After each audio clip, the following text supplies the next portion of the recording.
I haven't seen this conversation been had between black folk and Asian folk in a minute, but I think we need to now.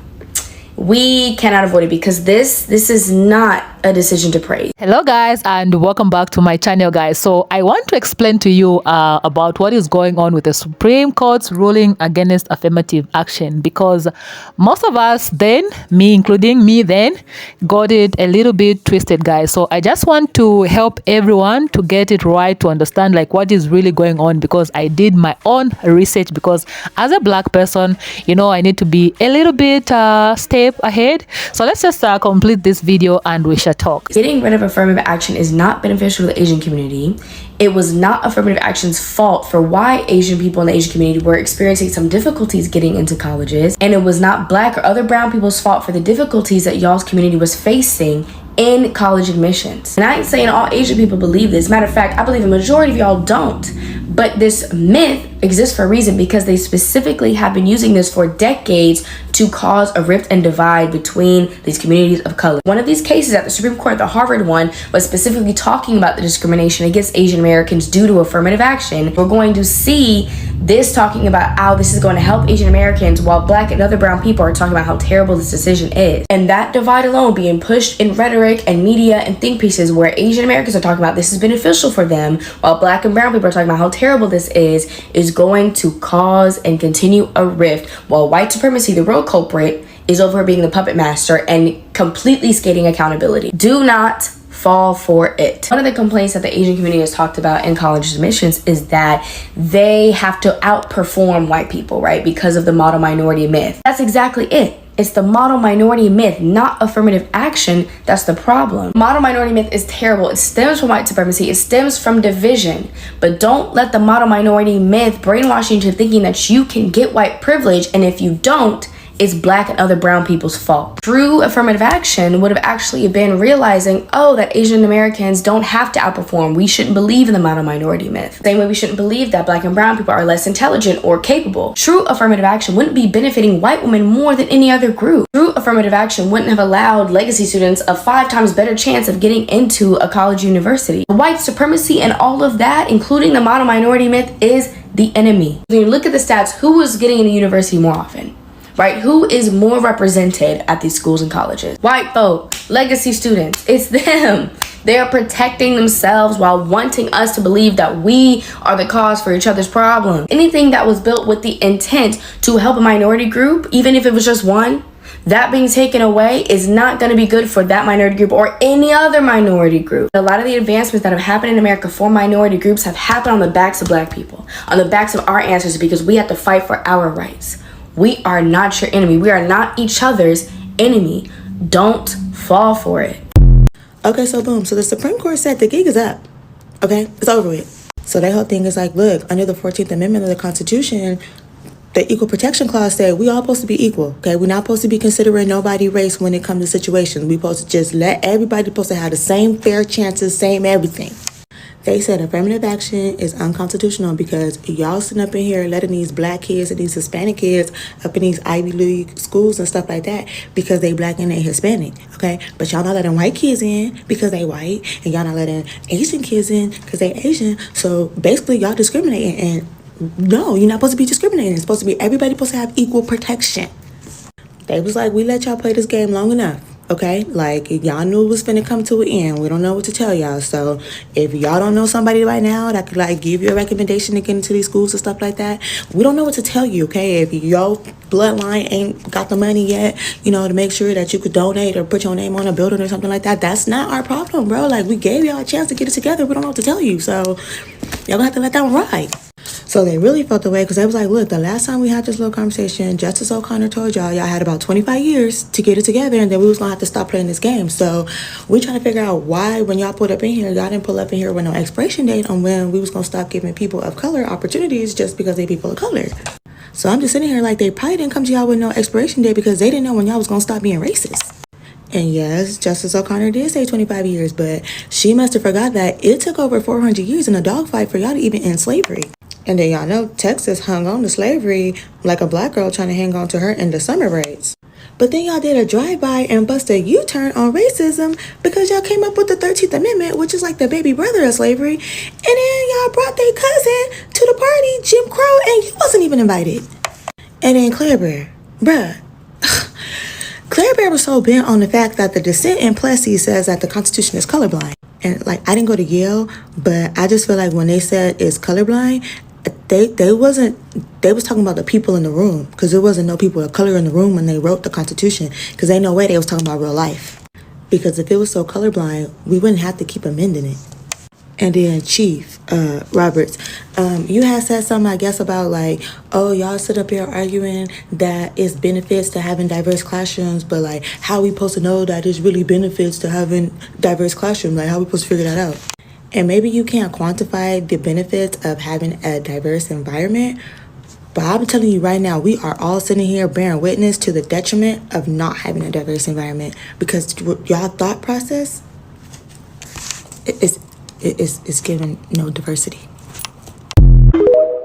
You know, folks always like to say that we are not our ancestors, as if we're somehow tougher than our ancestors. Because let's be honest, if half the stuff that was going on right now was happening in the 50s, 60s, and 70s, our ancestors would already be out on the streets. Because they would feel and understand the sense of urgency that I feel like we're lacking right now to do something before it's too late. The recent decisions by the Supreme Court to roll back affirmative actions in universities, it is only a matter of time before that bleeds into every single industry that we interact with. And the fact that now businesses can discriminate against the LGBTQI community, how long do you think it's going to take before they want to discriminate against us? And while I'm going to vote blue, because again, this is not about choosing your hero, this is about choosing your opponent, I get so frustrated watching the Democrats still try to shake hands and be friends with people across the aisle that are literally trying to unalive us. This is not a fair fight. It's time to get more strategic, otherwise we're going to continue to lose and people's rights are going to continue to be taken until it's too late. Okay, guys, so here goes about my little research. So in a 63 vote, guys, the Supreme Court ruled to strike down the race aspect of affirmative actions, guys. I'm going to say this again, the race aspect of affirmative actions.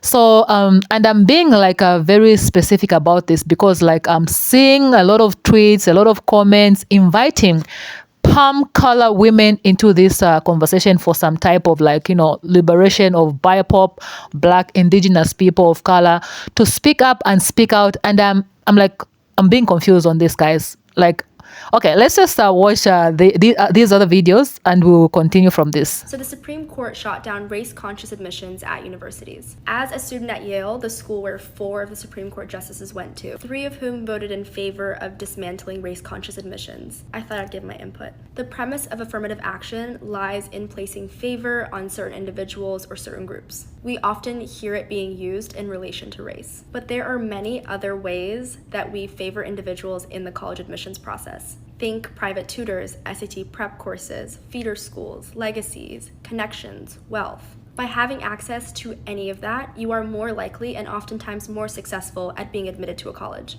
So it seems that placing favor on all of those things are okay, but when it comes to simply considering race, that's too much of a launching pad. Being Black wasn't enough to get me or anyone else into a school like Yale. If that was the case, then you would see low retention rates at universities, meaning that underqualified students of color entered these institutions and realized they couldn't keep up. But that's not what we're seeing. Students of color are often performing just as well, if not better, than their white counterparts. Out of the 5 Yale students that were named Rhodes Scholars were people of color, 2 of whom were Black. All this is to say that the argument of underqualified or undeserving Black and brown students being admitted to universities falls flat on its face. The importance of diversity at universities is far more than the front of a brochure or filling some sort of quota. What makes Ivy kids so smart and capable is the community that they're exposed to. The collective experience of international students, students from different backgrounds, different incomes, it all enhances our education. I'm not sure what college applications or essay topics will look like.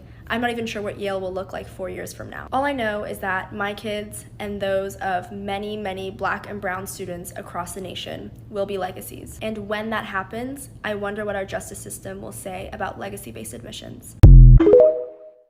Today, the Supreme Court ruled against Harvard in their affirmative action case and has set the precedent that universities receiving government funds cannot discriminate in the admissions process based on skin color. Now, this is an obvious win for those of us who are opposed to government-sponsored racism. However, there are some people who see racial equality under the law as a step backwards in the fight to end racism. If you are one of these people, if you are opposed to this ruling, if you believe that the color of someone's skin tells you anything about who they are as a person, what they have been through, or what they have accomplished, you are not a liberal. You are not a progressive, you are not on the right side of history, because somehow you have convinced yourself that racial discrimination is a good thing. Whites and Asians are just as deserving of fair treatment as anybody else, and if you believe that they aren't, then you are racist. So I'm feeling conspiracy-y. Now, they overturned Roe v. Wade and they overturned affirmative action. And we all know who was getting the most abortions and who was benefiting the most from affirmative action. Those things are related. And I need someone who's smarter than me to spell it out. You know what I mean? Breaking news. The U.S. Supreme Court has just ruled that colleges and universities can no longer consider race when it comes to admissions. Affirmative action is officially dead when it comes to education. And I want all of us to remember this moment when the same kids who were originally tweeting about how affirmative action kept them out of school, and then they realize that affirmative action is gone and they're still not making it into the schools, but the legacies are making it into the schools. The Aunt Becky's kids, and y'all know who those are making it into the schools. The kids whose parents bought a building made it into the schools, and you're still not. And you don't have the cover of affirmative action to hide under and say, well, the black kids made it, why didn't I? Remember this moment right here.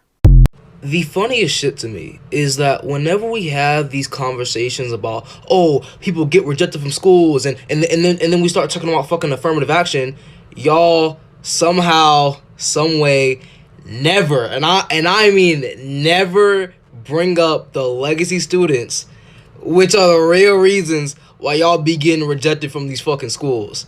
Like 1/3 of Harvard's class, a fucking 36% of them were legacy students. 36%. What the fuck? 12 to 14% at fucking Princeton, Yale, Dartmouth. Nigga, this is what's really going on. This is why y'all be getting rejected from these fucking schools. These legacy students be getting in before y'all. This is why y'all be getting rejected. Fucking 36%, 1/3 at Harvard. That's why you're not getting into fucking Harvard and all these fucking schools. They fucking admit the legacy students first and then look to y'all afterwards. You know what I'm saying? And y'all never talk about how white women benefit the most from affirmative action. And it's also they're called PWIs for a reason. The fucking black population in these schools be small as fuck, minuscule as hell. You know what I'm saying? Be fucking for real, man. These legacy students, they be the real reason why y'all aren't getting into these fucking schools.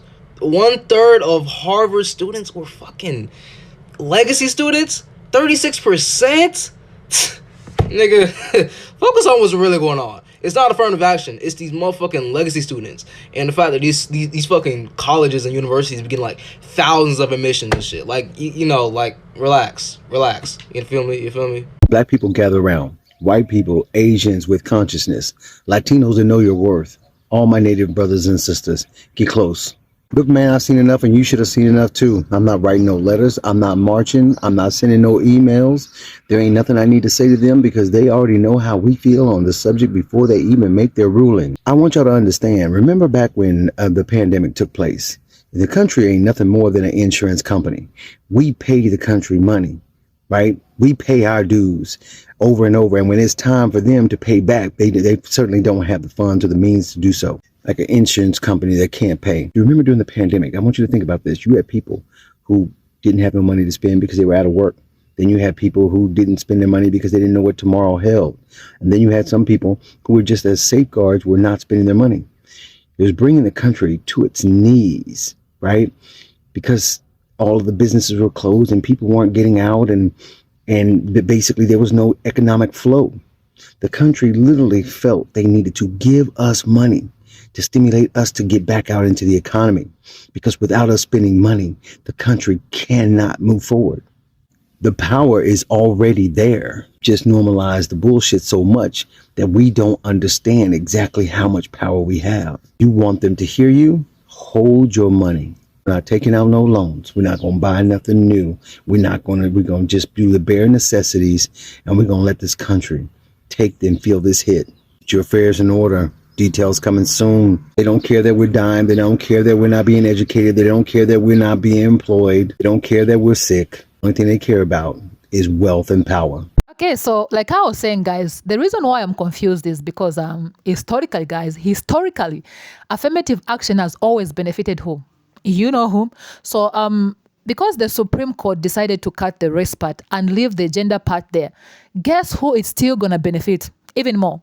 You know whom? So this whole gotcha moment that people keep trying to have with palm color women, like, look, they strike it down. This is always going to benefit you. You are the ones that are going to suffer from this. They're not. It struck down the race part. The gender part is still there, guys. So let's just watch some of the videos again, and then we'll proceed from this talking. So, affirmative action. You know what, folks? I'm not going to tell you how to grieve, but there are some of you I'm very concerned about you, and that's how I'll put it. I'm very concerned about what I'm seeing on TikTok. So, let me do this. So, people think that this thing with affirmative action is where all this ends. I'm going to tell you as a secondary teacher, it's not. See, when people use the word equality, they don't mean it. And I know you're saying, but Chloe, you don't have to tell us that. See, folks, I work in the trenches where I see folks every day fighting the American Disabilities Act. I see people fighting against your kids getting IEPs. That's special education, folks. I am in the trenches every day where I see people say, why do English language learners need their programs? Just throw them in the mainstream English classes. I see every day where the word equality is really about oppression. Hey, the last time we operated under all men are created equal, where were my people located? Happy Juneteenth, right? So, we now have to discuss strategy. Folks, I don't have any more emotions to give these people. I am a Black teacher who has been targeted for many different reasons, and I have no more emotions to give. I only now want to do strategy. That does not mean you all don't take those spaces and take out time to let out your frustration. My God, please. I never want you to think I criticize that. That's healthy. But some of us have been in these trenches for so long, we don't have any more emotions left to give. My first concern is, how do we keep our Black children safe, not just in these universities? Because, see, when you talk about dismantling affirmative action, that means no accountability is present. There's no accountability for retention. There's none for being intentional about making connections.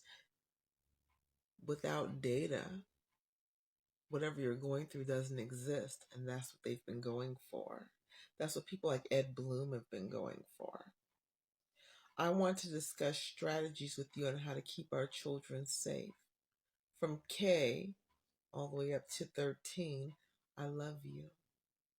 The Supreme Court has ruled that affirmative action is a violation of the 14th Amendment and therefore unconstitutional. The majority opinion was penned by Justice Roberts, and it goes through the judicial history of striking down race-based state actions. Starting with Brown versus Board of Education, which declared that the right to a public education must be made available to all on equal terms. And then they discussed ending segregation and busing, bathhouses, public beaches, golf courses, neighborhoods, and then marriage in Loving versus Virginia, because as the court said in this opinion, the 14th Amendment proscribes all invidious racial discriminations. Invidious, meaning unfair, unjust, unpleasant. And then the court said that any race-based decisions must survive strict scrutiny, meaning that the government has a compelling interest, and then the action is narrowly tailored to achieve that interest. In plain language, what the Supreme Court said is that being intentional about achieving diversity in our colleges and universities is offensive. Let me get more concrete than that. A medical school trying to ensure that more black doctors graduate, especially in the wake of high rates of black maternal and infant mortality, high rates of racist healthcare practices. They said that is as bad as not letting black people ride the same buses as white people. The Supreme Court has said that getting more black and brown teachers, lawyers, and psychologists in those fields is as bad as banning interracial marriage. They have compared getting minorities into college at higher rates, but still lower rates than white legacies, to segregation. They have said that the government does not have a compelling enough interest to right decades of wrongs by giving minority students a nudge in the lobby when everybody else is already at the penthouse. As a matter of fact, this opinion stressed that no matter how compelling affirmative action might be, it's dangerous. They used that word, dangerous, to describe ensuring that minorities are educated. The court said that 20 years later, no end of affirmative action is in sight, but rather than acknowledge that as an indication of the long road ahead to undo decades of racial injustice, the court determined that affirmative action is invidious. I'm a black lawyer. Fewer than 5% of lawyers in this country are black. White men are overwhelmingly represented as the people who make the laws that govern your rights, your liberty, your lives. And white women, I want you to pay attention because you were actually the group most benefited by affirmative action. Last year, they took away your right to bodily autonomy too. You're affected too. And these white male lawmakers want you to be as uneducated, barefoot, and pregnant as the black and brown women next to you. Lack of diversity hurts all of us. And the Supreme Court's decision today will only hurt us more. Okay, so my last piece on this, guys. Legacy students are still living, guys. Your dad paying for your building and getting you admitted into the top Ivy League school is still living and much legal. So it's not going to impact them home, It's going to impact the other people that look like me and you guys. The more you know, the better. I stand to be corrected on this, guys. Let me know what you think about this entire situation concerning the black people, the people like me, in the comment section below, guys. And if you have not subscribed to this channel, please go ahead, subscribe, turn on your notification bell so that every time I upload a new video, guys, you'll be notified. I'll see you in my next video.